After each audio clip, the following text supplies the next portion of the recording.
Many thanks for joining us on today's edition of Joy Asonye Live. It's wonderful to have you here. Now, in an era marked by rapid digital transformation, Africa's media landscape is experiencing significant shift from traditional journalism to real-time social media reporting.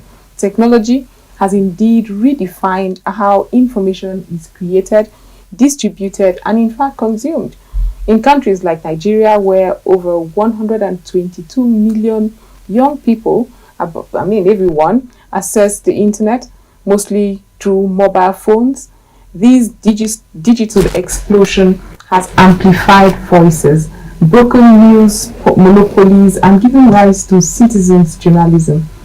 Yet, with all these advancements comes complex challenges. The government grapples with regulations that about content without sifting press freedom. Issues such as fake news, disinformation, data privacy breaches, and online censorship continue to provoke national debate, international debate in some instances. The controversial Twitter ban in 2021, the proposed social media and hate speech bill, and the ongoing face-off between journalists and security operatives all spotlight the fragile balance between digital freedom and national control. Today, we are being joined by a social commentator, a public affairs commentator, Dr. Kemie, and later on from joining us from the UK, a communication and media expert, Mr. Don Pedro Okoje, would join us to unpack these dynamics. Together, we'll explore how technology is reshaping the role of media in governance, advocacy, and public trust, and how Africa and Nigeria especially can adapt without losing its democratic gains. Welcome again to Joy Asonye Live. Dr. Kemie, thank you so much for joining us. Thank you very much for having me. Yes, it's always wonderful to have you. Yes, indeed. And, thank you. Thanks for having time for us. But we'll go for a short break. When we come back from that break, it will be time to get into the crux of the matter and maybe even introduce John Pedro, that will be joining us from the UK. Stay with us, we'll be right back.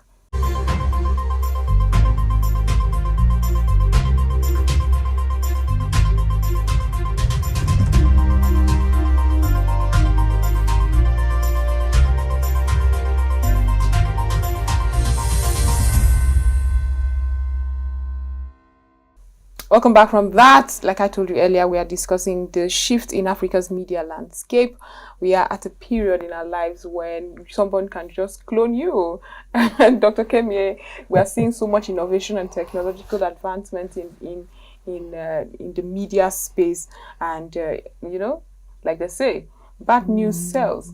So when you look at all of this and you see the back and forth in regulation, what comes to mind? Because our young people are unfortunately tilting towards how to manipulate this for all the wrong things. But what comes to mind? Does it concern you for the future? Good evening, viewers, once again. But you see, the tragedy here is that even the regulators are guilty of what we are trying to contain, what we are trying to regulate. The regulators of the social media, in order to curb disinformation, misinformation, fake news, and so on and so forth. Unfortunately, as well, the regulators, the supposed regulators, are also guilty. And if you have that kind of situation in the country, how can you effectively regulate the information, the sift information, the information that goes out and comes in? So it's a huge challenge for us, because both the regulators, as it were, and also those whom you want to regulate are also on the same, page. But I advocate strongly that we need to regulate information, or otherwise there will be massive abuse, just like we see today, especially during elections and campaigns. Campaigns. There's been a lot of fake news, But I personally have a policy as a matter of principle that if you send me an information, for example, I make sure I apply due diligence to check up the authenticity of that information before I share.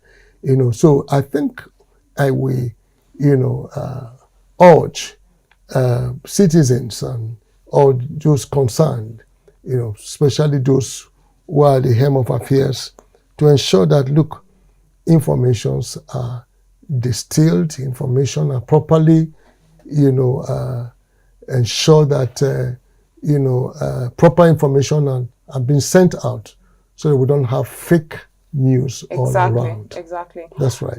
So when it comes to this regulation, and you just said the regulators are just as guilty, the question now is... Very true, a lot of Nigerians are very distrustful of government agencies. Yes. And I've had instances of, we've all had reports and instances of speculations that, it's witch hunting. These regulators are when in times when they want to make punitive measures on certain individuals for infractions. It's certain individuals that have been mentioned. But there's someone here that has been arrested for abusing the social media investigation or whatever. But it's always so political. It's always when it is against some political actor or a public office holder.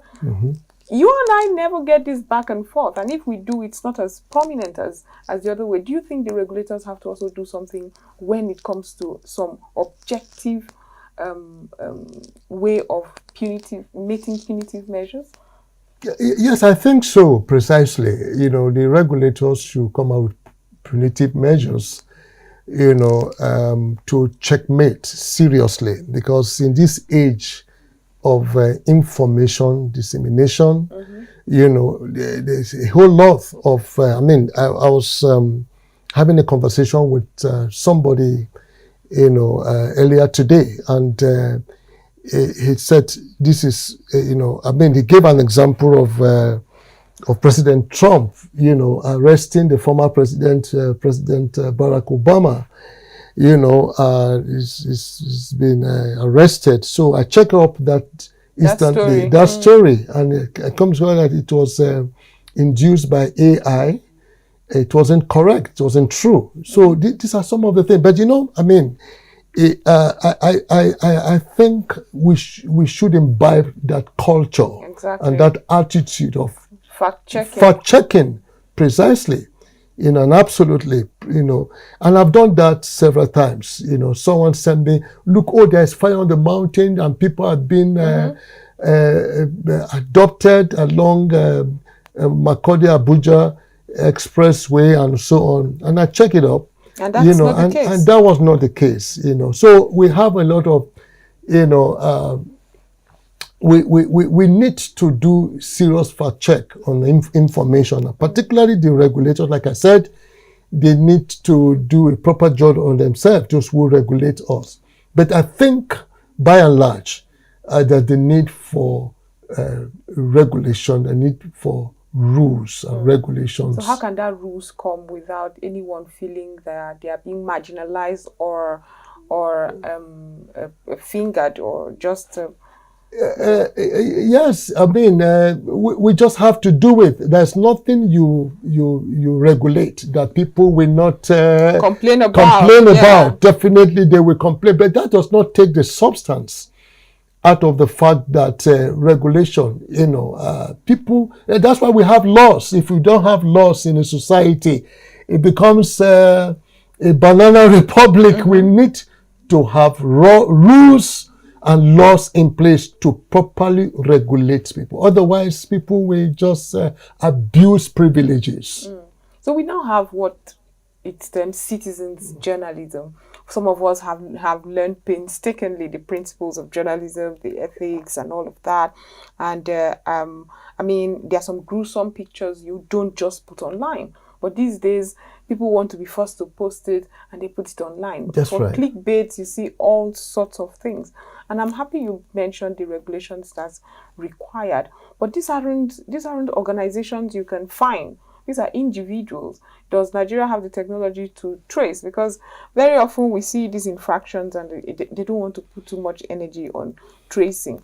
Do you think it's worth investing in? I think so. I'm one of those who advocate regulation of information. Do we have what it takes to? Yes, because if I post something here and I move from this location, while I naturally can quickly I can trace that with my phone. I can trace you, right? Yeah. We've seen instances where if our financial institutions would say, oh, okay, a kidnapping situation where someone comes and tells you pay to this account, and they are unable to trace the account. It remains to me a mystery, honestly. For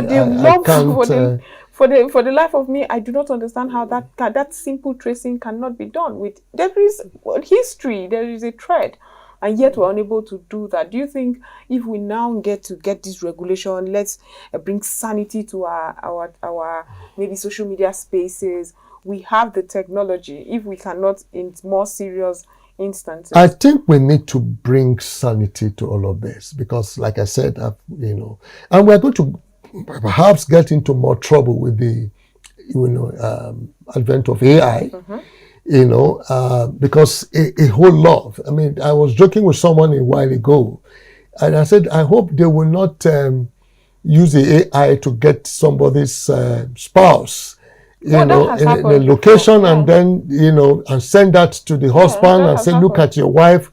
And meanwhile, it is not correct, So, we need to seriously, we have not been able to curb the excesses in the social media space, like the WhatsApp, the Instagram, and all of that.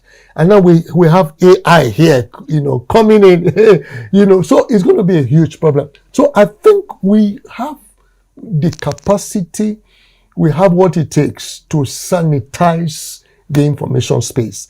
And I advocate very strongly here that for those who are saddled with that responsibility in the governance space of our society should ensure that is done. It can be done. It's possible. It can be done because we need to sanitize the information space so that to avoid disinformation and misinformation, exactly. If you like. Now 2027 is right by the corner, and we saw that campaign of calumny that all of us were so concerned about. It was really something a lot of us frowned at. There were doctored audio messages that were spread around that were not true. Voters made decisions based on a lot of information that was not true. And we had conversations, utterances by really respected members of the society who should know better.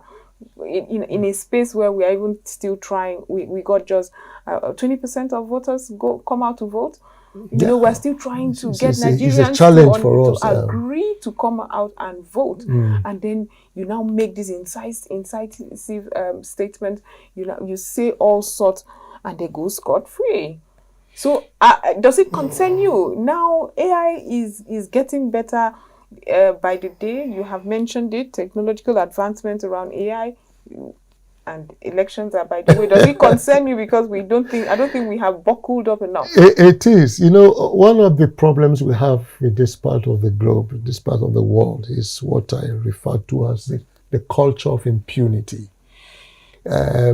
Punishments are not served for wrongdoing. And perhaps if we have punishment served on wrongdoings, people will sit up. Like in other climes, when you beat the traffic light, you face the consequences for that, irrespective of your status in the society. And I think we seriously and quickly need to bring a lot of sanity.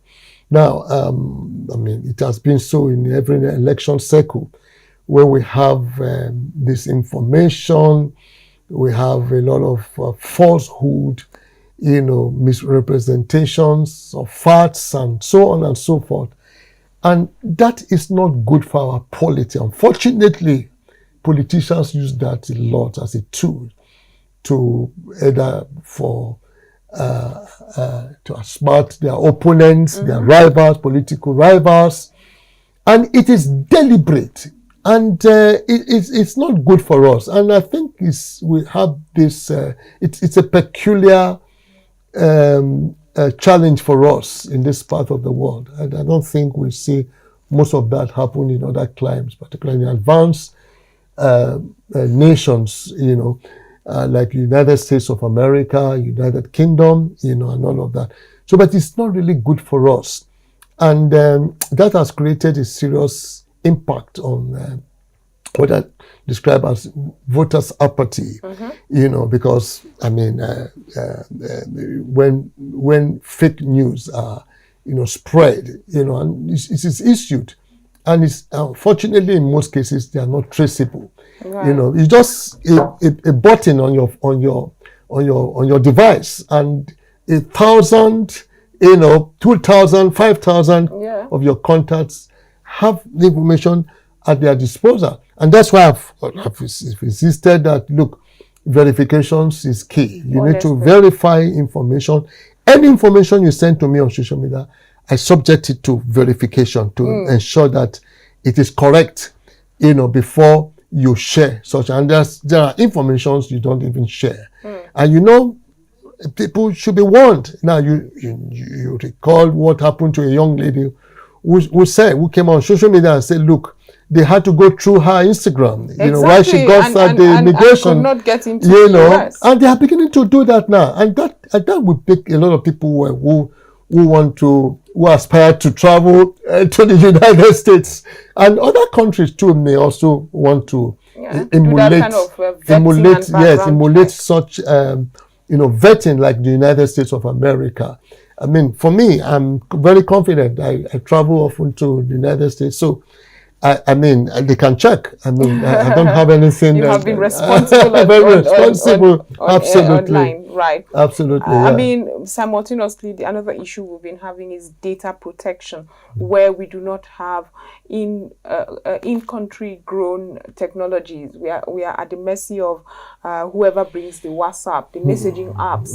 We are at the mercy of the TikTok and every other the social media platforms. These are platforms where in certain countries regulations are strong as to data protection for citizens.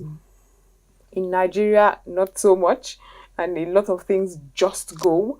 But it's very concerning as to right now, because when you think of how porous it is, anybody can get your biodata online. That's how bad sometimes it is. How does that make you feel? That just because you have digital footprint, you are exposed.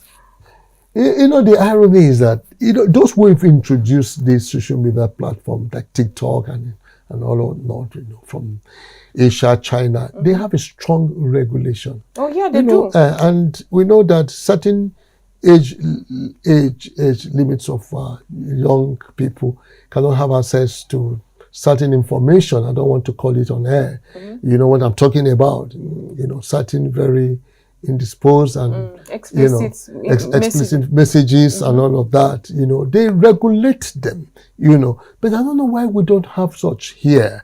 When you see a teenager is exposed, it's accessible to certain information on social media, on the internet, and that has not helped our young people today.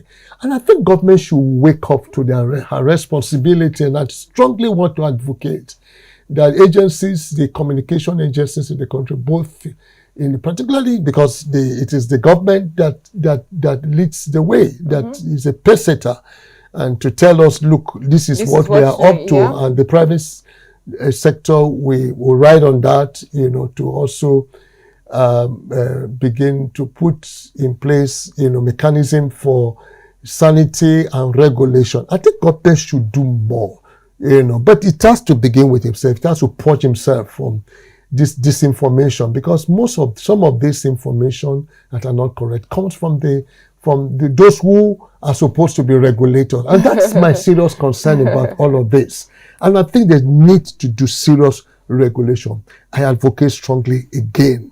It should be a campaign, actually, that because our young people are becoming corrupted with what they watch and what they look at on TikTok. Our young people now, our young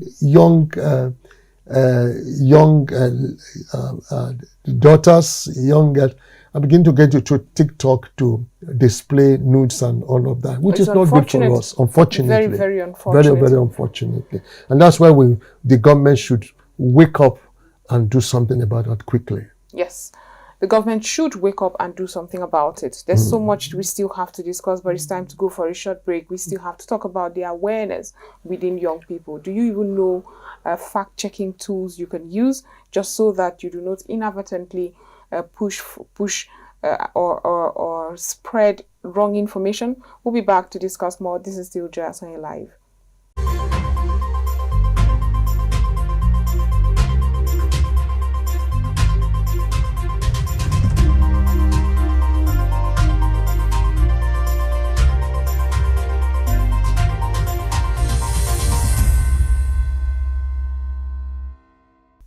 Welcome back from that break. We're still discussing the digital era, that shift that we are all experiencing. But before we went on that short break, we had gotten the conversation to discussing awareness among people.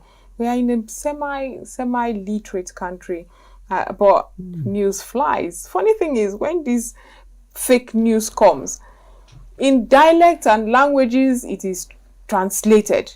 But by the time you reach everyone to say, no, that's not true, oh, people have gone to town with it. Dr. Kemie is still right here in the studio with me. Thanks for staying back and all that. Have you had experiences like that? I will go first. I'll share one where I got a call from my father. He was panicking. He knows where I stay around Asokoro. And my father is all the way in Cross River State. And my father called to say, what's going on? I hear killer herdsmen have ambushed a certain area around Asokoro and you're in trouble. I'm sure you're in trouble. That place, what's going on? I just came from the studio. Nothing happened. I drove past it and nothing happened. By the time I could tell him, no, there's no such thing. It's probably a video they must have gotten from somewhere and shared with a narrative and messaging for some mischievous reason and all of that. By that time, I was able to give him calm, but only, I don't know how many other people, experienced or read that and were afraid. I want it's your turn to share your own experience where...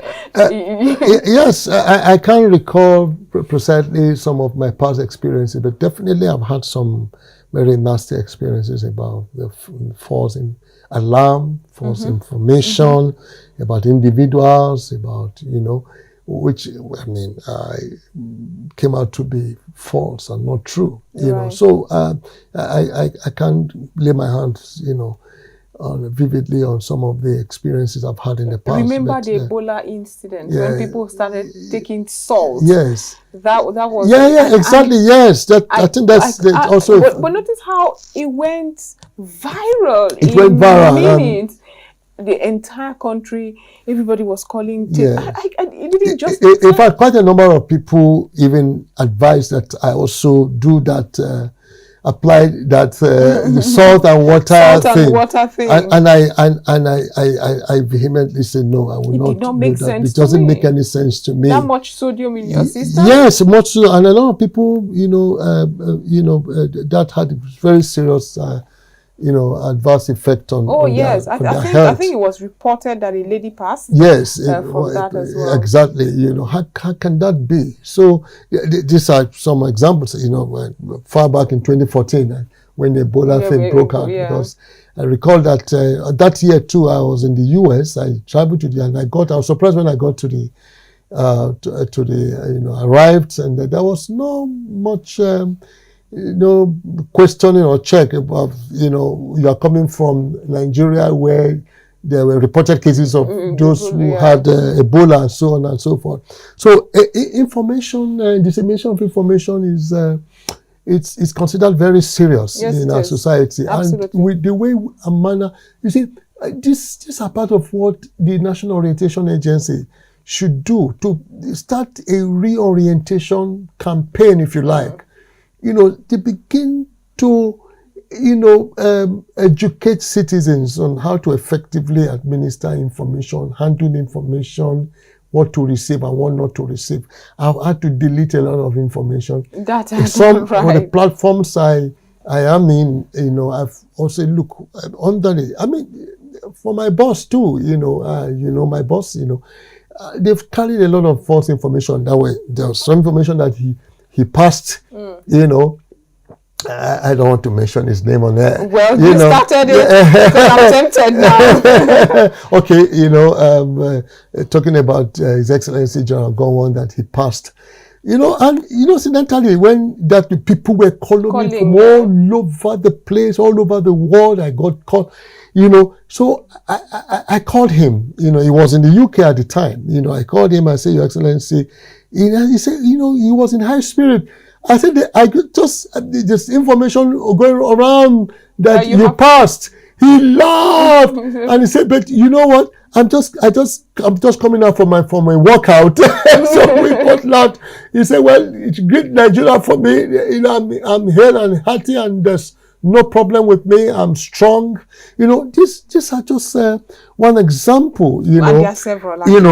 Several like that, So, I mean, it's a thing that must be regulated. You just mentioned the NOA, that's the Nigerian Orientation Agency. Yes. And people have said maybe we need information desk across the country because if we have a semi-illiterate population, these people should have somewhere they can trust, a place they can say, you know what, I might not be technologically savvy enough to use these social media platforms or fact-checking platforms and all that, but I've heard this. Is it true? Before I pass it on, is that it may be archaic in some way? It's not archaic at all.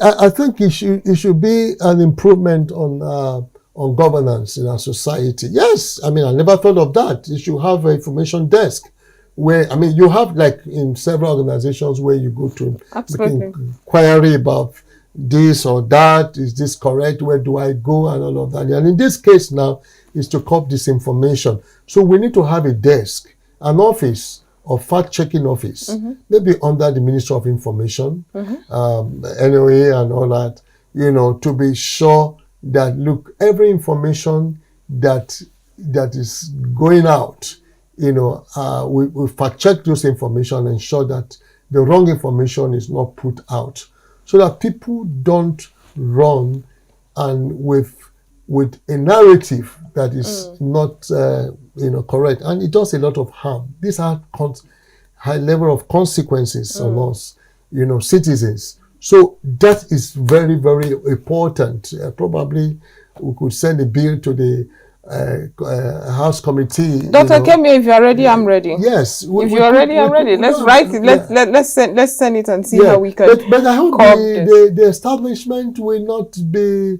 We like that because like you said, coming back to the election cycle, once election comes, because that's like a tool which is being used by political gladiators to use to witch hunt or to try to blackmail their opponents. When we set this kind of information out, it has a way of derailing and discouraging which is very dangerous. Supporters and which is very dangerous. We don't have to do that. Your work should speak for you. If you are a governor, you are a minister, or whatever position in the society, in the country, your works will speak for you. In an ideal situation, in an ideal situation, you don't have to resort in an ideal situation, your work should speak to all kinds of devices. To and manipulations schemings and all of that. It's not good for us at all. It's not good for us at all. I think we need to do serious thing. Our information technology should be regulated. I mean, we have a lot of information agencies in the country, and something needs to be done about that as quickly as possible. Yes, you keep talking about regulation. Who Very important. who champions this? Because we have policies and It can't be regulations. overemphasized. I mean, but we have so many regulations. There are several other sectors that have regulations such as this, and after that, you expect implementation. You expect that you would have, which is one of our problems. Exactly. So how would this be better? Some Nigerians do not even know that they can actually report. They can report a post or publication that they have evidence not to be false. They don't know they can report it on all social media platforms, because the social media platforms has made it a point of duty, in their way to curb misinformation and disinformation as well. Nigerians don't even know that. Whose job is it to tell Nigerians? Whose job it is to tell Nigerians? If the NOA hasn't. Of course, like I said, I mean, I take it as a duty on my part, as a responsibility on my part, as citizen of this country, and as a stakeholder, to right the wrongs. When I see misinformation anywhere, I correct it in most platforms, and I send out information that this information is not correct. And stop spreading fake information, fake news. When there's a report about someone and they say, look, he did this or something happened, you fact check that information about the person, whether it's correct or not. And I think that's the way to go. And of course, I know there are clauses to the Constitution, that there are penalties for, there's the one they call when you report something about someone which is not correct, what you call it again. And then I think there are penalties. You can be sued, someone can sue you, for carrying out false information about, about him or character assassination, and that's why people need to be very careful, about what they say, about what they talk about, because the person can come for you, say, look, you must come and expatiate on this. Now, do you think we've not had a lot of such cases? I mean, we have. I've stumbled on some, but not to the extent I would love it, because if your character has been smeared online, I expect you to speak up. But do you think the reason why we're not having so many people come out to say, you know what, my rights have been infringed on, somebody has maliciously smeared my character, is it tied to the distrust Nigerians have on the judicial system? Imagine if that case is instituted now, do you know when you have your day in court? Well, that's another kettle of fish altogether. It's a huge problem we're talking about, and I don't want us to get into that. But how then would you get justice? Yes, that's why you see in Nigeria today, in the hierarchy of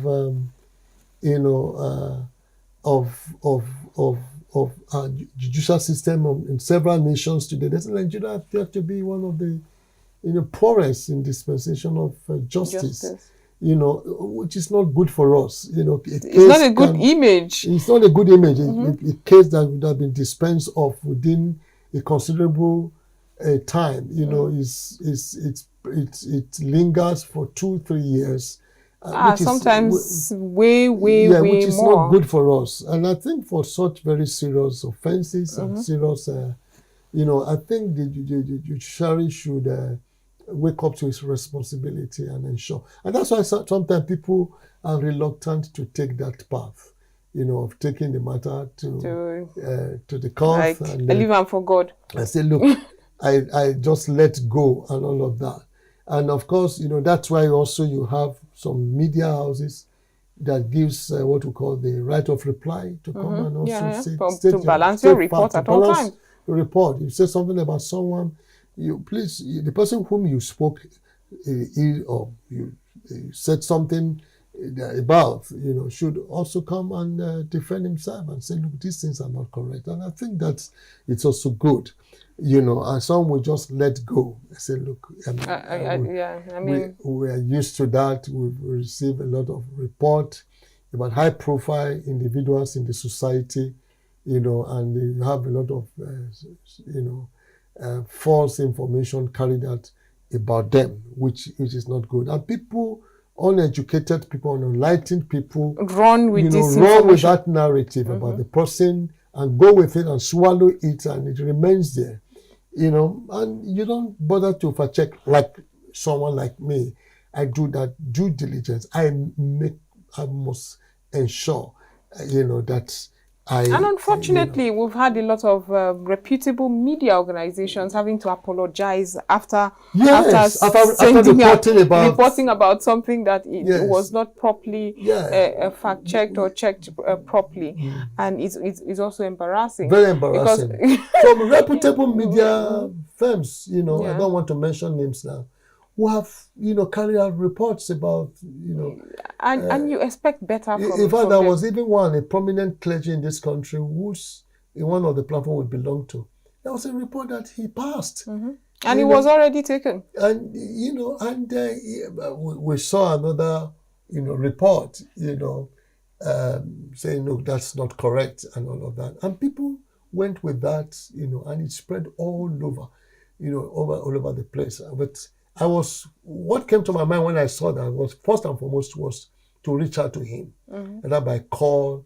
And he sent a message that, look, I'm alive. I'm in the US. I'm there for some engagements. I don't understand the malicious intent. I don't Sometimes know. what do you hope to achieve? I never, when you say, I can understand others for political gains, maybe to discredit the next person. But when you start pushing a narrative that someone has passed, what do you hope? I know you're very mysterious. What do you hope to achieve from that? The bloggers, so to speak, clickbait. Yes, it's for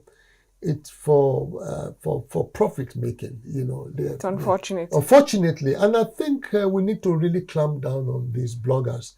Unfortunately, also some of our political elites to use these bloggers to just carry out and put up fake reports about someone, about something, and it is deliberate. It's not mistake carried out about someone. And I think we need to begin to seriously regulate. Exactly. We're beginning to see this. 10 years ago, there was nothing like bloggers or influencers. Influencers. Influencers looks even more better than. But the bloggers just will carry out fake reports. And I think we need to promulgate laws to deal seriously with that kind of, thing the bloggers do, in our society, because it's not good for us. It can be very, very painful. Most recent issue where bloggers were used was that the CBEX, the scheme, that there's this Ponzi scheme that a lot of people lost a lot of money. What do you call CBEX? Yes, I think that it was CBEX. It's the most recent. Yes. And a lot of influencers, bloggers took it. Nigerians tend to trust certain individuals, especially because they've seen you online. The very fact that you have more followership is enough to get your trust. Those are the kind of primordials. That's not basis for trusting anybody. It's not basis. But yet, as long as you have followership, I know him because I trust him because he has about 10,000 followers. So if 10,000 people have agreed to follow you, you must be doing something right. And that's what happened to that CBEX. It now got more people joining because these individuals were pushing it forward. Even when the Securities and Exchange Commission, an organization of government that you should now trust, want to say, this is a Ponzi scheme. It is not registered with SEC. There's no guarantee. There is no guarantee. we have tried to shut them. We are going to shut them down. Some Nigerians were like, we heard you, but the bloggers and the influencers have spoken, so it's them we would trust. Unfortunately, that is what we also find here. Yeah, unfortunately too, and we have our laws are weak, our regulations are not firm. Unfortunately, you can't do that in other climes, and get away like that, and nations must be governed with, governed by laws. And in our cases, that's why sometimes, People say, look, Nigeria appears to be a lawless country because sometimes too we have these laws. The laws are there, to met out punishments to defaulters, those. Absolutely. But people get away with these things. And because people get away, and that's why I said, look, it's a reign of impunity. Yeah. The culture of impunity in this part of the world is not good for us. I think government should wake up to her responsibility and curb this menace of disinformation, wrong information in the public space. And because people have access to their phones, have access to the internet, we just, once you have data right there, you can exactly. You can explore, very you can do anything. And we're also simultaneously begging that data be reduced or give us cheaper data. And we're all saying what So it's really unfortunate for us as a people, and that's why I challenge the NOA, the National Orientation Agency, to wake up to her responsibility. Because this is very important for us as a people, as citizens of the country, and the laws must be applied to both the regulators and those whom they are supposed to regulate in the society. The laws will be applied to the regulators? Of course. Okay. Nobody is above the law. Nobody is above the law. Excuse me. If a law enforcer, I've had instances where I had to, speak to law, particularly at the traffic, when you beat and I said, but you are supposed to be. I have a bone to pick. I have a bone to pick with that. If I go to that story, we don't have a lot of time. If I go to that story, I would digress, but I have a bone to pick with law enforcement. And so sometimes when you now say the regulators should also be regulated and also be made to be responsible. The one that watches somebody must watch who is watching, right? And very often, it was unfortunate. During the elections, we saw the roles that the law enforcement Unfortunately, it was all there. Some of us who are journalists watched with our mouths agape and let's say, I was also an observer of the last election. Yes, these are individuals we should trust and believe that they would protect the sanctity and integrity of our electoral process. True. But that too was unfortunate. But you're right. The regulators should also be punished if they flout the laws of the land. That's true. Final statement from you regarding the evolution of information and communication in our country. People are watching you. Public office holders are watching you. Young Nigerians are watching you. We all are guilty. What would be your parting words to them regarding the media in transition, navigating technology, and misinformation and truths? Yes, you see, my parting words, is the fact that, you see, we all have the responsibility to make Nigeria a great nation. Absolutely. It's not a rocket science, you know. It's possible if I do what is right and you do what is right, Nigeria will be a great nation. True. We'll be better for it. I made a statement about verification of information. Information needs to be sieved. You need to verify before you post. And that way we will have some level of sanity in our polity, in our sanity, in our society, in all ramifications of our national life. And I really want to urge citizens who are watching us, to see that, to take this challenge, beginning with you, beginning with me. Absolutely. And ensure that, look, information is they say information is key, and we must put the right information out there in the public space and not be a carrier of false information. We must vehemently desist from it. I think that's my parting words tonight. Thank you so much for those very important words. That has been Dr. Austin Kemie. I got it right. I got it Yeah, better sure, than sure, others. sure. You did. Yeah. So this is where we draw the curtains on today's edition of Joy Asonye Live. I hope you've learned a lot and how you can protect yourself, protect others, and do not share misinformation or disinformation. We'll be back next time with so much more. Have a wonderful evening.